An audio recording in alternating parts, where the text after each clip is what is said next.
are you? We're in the library. Alright, I'm on my way. Let me just finish my chess game. Send. Greetings, everybody. What a pleasant night it is today. It's me, Hans. Today we're gonna be talking about communication. Currently, I'm going to the library where my other siblings are, and I just texted them. They told me to hurry up, so I'm gonna see you later.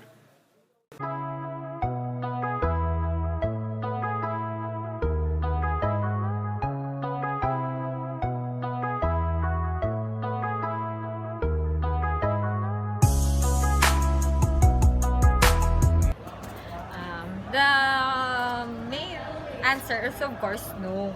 But I think we can survive. However, the progression of our country is really it will become very slow, and at the same time, we cannot compete with other countries when it comes to productiveness.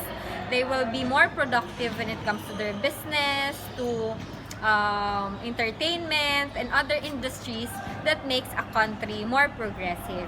So I think it's more or it's better to have technology that will make our country more progressive. Thank you. What would happen to our country? Are we better off that way? Okay, so first off, your question is if we stay using snail mail or print ads. So if we keep on using that, given that we have or we are witnessing already some or through television the progress in the other countries, we of course will be lagging behind. At the same time, for communication wise, it will be taking so much of the time for waiting or what you call that one, yung parang yung transfer of communication will take that long. Okay? Imbes na pwede naman siyang kung we'll using the kahit telecommunications lang, using cellphones or social networks. Okay? And then so aside from maglalag behind, kung gagamit naman tayo ng print ads, okay, sa print ads naman, of course you will use a lot of papers or other resources that will entail use of hard copy or physical material. So usage of such material would somehow not contribute to sustainability. Kasi for sure, kung mag-run out yung supply ng pinagagalingan ng raw material na yun, of course, that will take toll to our environment as well. So, doon naman sa, ano yung other part ng question mo na doon sa dulo na... What would happen to our country? Are we better off that way? May pros and cons kasi yun eh. Okay? Ang kanyang tawag dito, ang kanyang positive note siguro for the usage of that particular way of communication is that much tawag dito yung personal touch, yung creativity, mas na-hone siya when it comes to for example, if you're making print ads and of course the snail mail, do sa mail or messaging, tapos usage of physical paper transfer, yung tawag dito yung person na gumagawa would have to make some effort some more and challenge him or herself na pwedeng lumabas out of the box pero using that material. So marami yan, kaya nag-boom ang before if you're familiar yung nga ba to, Bookwill or Goodwill ba yun? Basta it's Hallmark rather. Yung Hallmark, are you familiar with that? Yung ganun. Kasi it's a creative way of sending messages but it takes so much time. Pero yung minsan yung ibang tao, they appreciate more on the waiting side. Okay? Sa Amerika siya or sa Western country siya nauso. Until now, if you ever receive yung cards, diba? Okay, kasi yun yung postcards yan, yung parang ng niyan eh. then for the negative side, yun nga lang, mas marami yun, for sure. Yung negative side, laging behind, and less collaborative ang magiging nun, ang effect niya. Kasi unlike social networks ngayon, makakuha kayo ng idea, diba? And then if you post it, others get the idea and then they improve it. So yung collaborative creativity, okay? Ayun pala, yung isa pang negative doon is sa copyright. Hindi mo alam, dahil sa technology natin ngayon, hindi mo alam kung sino ba talaga yung original na gumawa nun. So, yung tendencies ng copyright or kasuhan when it comes to patent, medyo may mga issue ng gano'n, unlike before. Alam mo kagad kung sino. Okay? And then, another negative is that the security. Okay? So, kasi sobrang dami na nga ng networks na ginagalawan ng communication na yun. Minsan, kahit either security, for example, sa bata, na hindi na monitor masyado ng mga magulang, they could message or they could be scammed easier. Kaya unlike before na nakikita mo kagad physically kung sino nagpadala sa'yo if it's a scam. Syempre, yung mga nagsiscam, kung effort ka pa bang gumastos ng gano'n, di ba? Kung tawag dito, may cost din yun sa'yo. So, cost cutting din naman sila. Unlike ngayon, madali na lang yun kasi bumili ka lang ng SIM card, marami ka ng message or basta cellphone lang na diba? What else? So, sa security purposes, medyo yun yung isa sa mga negative side ng mag-stay. Pero kung ako yung tatanungin, if, of course, smart and sensible use lang ng technology when it comes to telecommunications or communications per se. Yun yung mas dapat. And responsible digital citizenship, yun yung talagang mahalaga for this generation. Okay? Hindi na may iwasan talagang pagkapanak pa lang talagang ando na everywhere. Na-witness yun na yun. Unlike yung panahon namin na it's between that old way and then this new wave. So we call ourselves immigrants nga for that one. But the beauty of immigrants is that should there be a blackout immediately, we know how to survive. Kayo, baka mag-adjust kayo naman ng maging immigrant. Right? So, lang yan, tawag ito kung smart, kung responsible, and sensible ka mag-isip when it comes to, and you're being aware of that, or kung kayo, bibigyan kayo ng knowledge about it, madali lang yung adjustment na pwede mangyari. Anyway, yun nga, kung alam niyo naman yung do's and don'ts, okay, and hindi na itatry yung mga hindi magagandang bagay na pwede magdulot sa inyo ng negative implication, diba? Mas maganda na progressive yung country natin, but with smart, responsible, and sensible usage. Okay, make sense? That way. If you're referring that other countries are progressing in terms of communication because they are using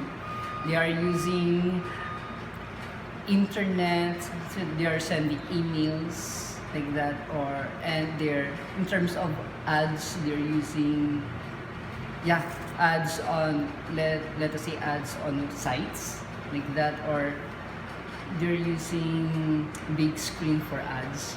Is that what you're referring to? Progressive? What's a Progressive in phrase? terms of their community. Progress in terms of communication. Well, first of all, the technologies we have today is to make our lives better, right?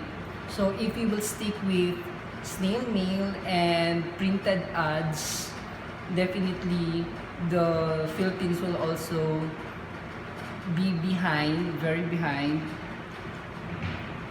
compared to other countries. Okay, so if communication will be very slow because let us say using snail mail, so it will take time for you to reach the message. So it will also take time for the sender to receive your reply.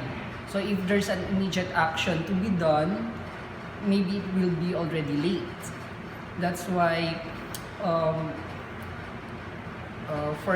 that's why using the technology we have today is then for the ads, it will be using printed ads. If we will still be using printed ads today, so we'll be using more trees. So we'll be cutting more trees.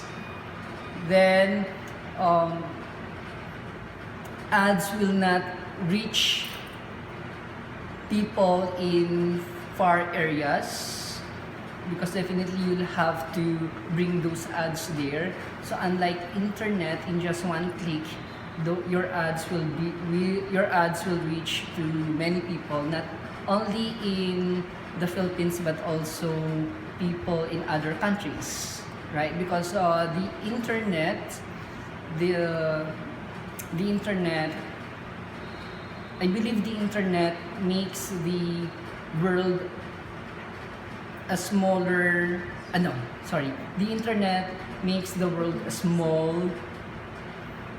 I believe that the internet makes the earth a small world. Para sa akin siguro hindi. Because communication is like a vital thing when it comes to, for a country to progress. I guess if people in the Philippines had more discipline with having the power of technology and having the power of social media, I think it would be a good thing because there's no problem with that. But nowadays, hindi natin madadeny, society can be a little bit toxic, especially in the Philippines, since we are a very conservative country. And to answer the question, are we better off with snail mails? It is both yes and no. Yes, in a way that we can be more traditional and remove the toxicity within us. But no, because we are like isolating ourselves from progress. We are isolating ourselves from other countries to reach out to us more easily and more conveniently. That is all. Yun lang po.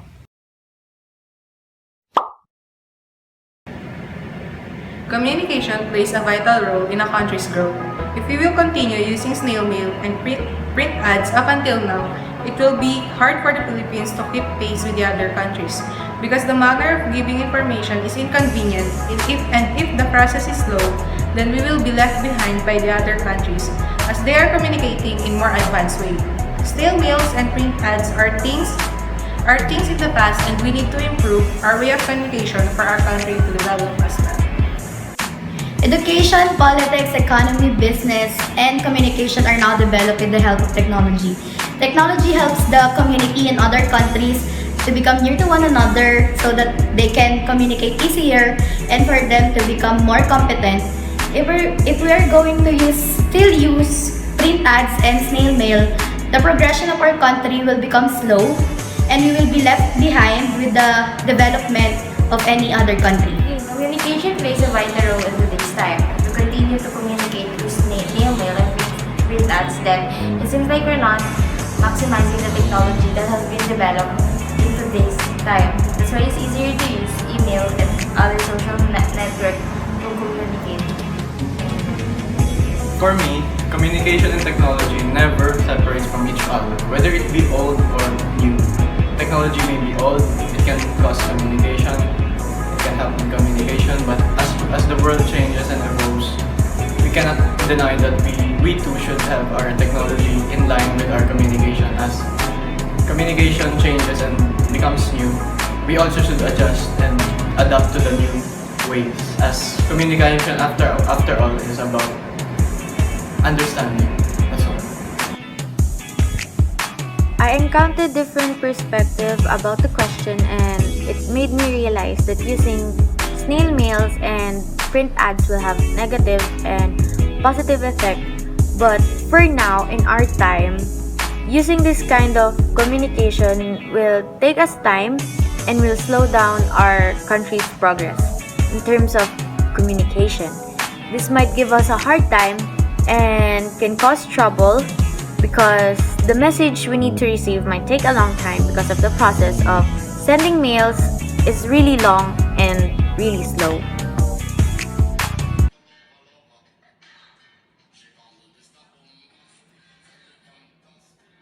Hey Ethan, luckily we can call you right away using smartphones and internet connection. We can call you. Yeah, thank goodness, right? Imagine if we all wrote letters to each other just to meet here.